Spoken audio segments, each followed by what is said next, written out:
The Cowboys are a 13.5-point underdog at home to the Steelers. No surprise there. The league's only undefeated team. They are rolling. Listen to this. This is only the second time in the Super Bowl era. For context, Super Bowl 55 will be paid in February. Super Bowl 55. It's only the second time in the Super Bowl era Dallas has been a double-digit home underdog. They were a 14.5-point dog to the Niners in 1989, the first year Jerry bought the team. So let me say this, Key. His comments, it was frankly more than he could handle. I don't know what you could have expected for somebody to come in under these circumstances. Here's what I expected. I expected Dallas not to embarrass themselves. That should be the bar for the Dallas Cowboys moving forward. Do not embarrass yourselves. Look, Ezekiel Elliott struggling. Their defense leaks like a sieve. Even against the hapless Eagles, that's the point. And now he faces a competent team, and the Steelers team who is 7-0. You're talking about bringing in two guys who have a combined snaps of 9 career NFL passes. 9 career NFL passes. That's what you're going to do. So, look, just don't embarrass yourselves if you're the Cowboys. As a Cowboys fan, that's all you can ask. Well, look, here's what I would say. When you get down to the third quarterback, you don't have a fighting chance anyway. Exactly. I mean, it's pretty much over with. When you start to play your third quarterback in a National Football League, your days are numbered as a team and an organization for that season. I think when you look at it, they had a chance to address the quarterback issue if they felt that was necessary. Then they thought Andy Dalton would be back. He figured, okay, concussion protocol, he'll miss some time, he'll be back.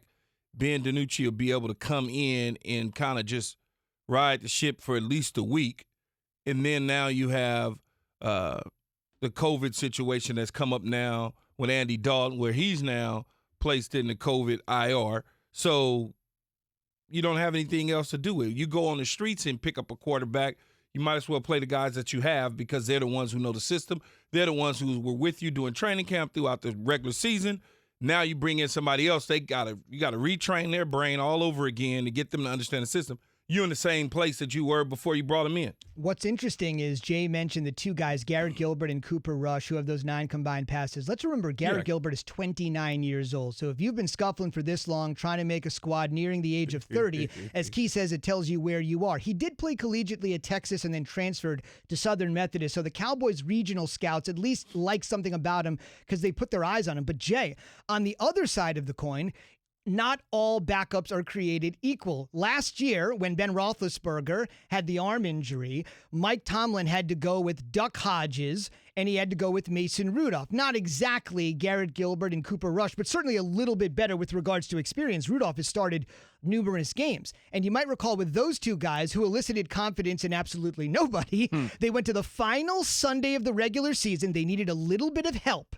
But if they would have won and gotten help, they got one scenario, didn't get the other, they would have made the postseason. And if there were 7 teams last year, like they're going to be this year, they would have made the playoffs with those two dudes. So sometimes it's the dudes you have, but Tomlin clearly was able to coach up those guys, and they aren't exactly guys that are fighting for spots on other rosters. Yeah, but the Steelers from last year and the Cowboys from this year are 2 completely different teams. I mean, the Steelers, yes, Mason Rudolph and company were somewhat serviceable, but they won based upon their defense.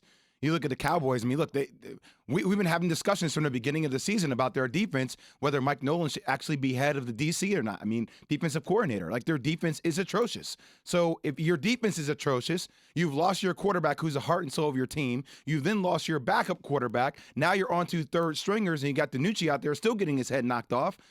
We can't compare them to the Steelers of last year. It's a different situation, different head coach. Mike Tomlin's top 4 head coach in the National Football League. So when you look at it, a little jab at Mike McCarthy there. No, it's not a jab. It's facts. The factual better personnel though too defensively.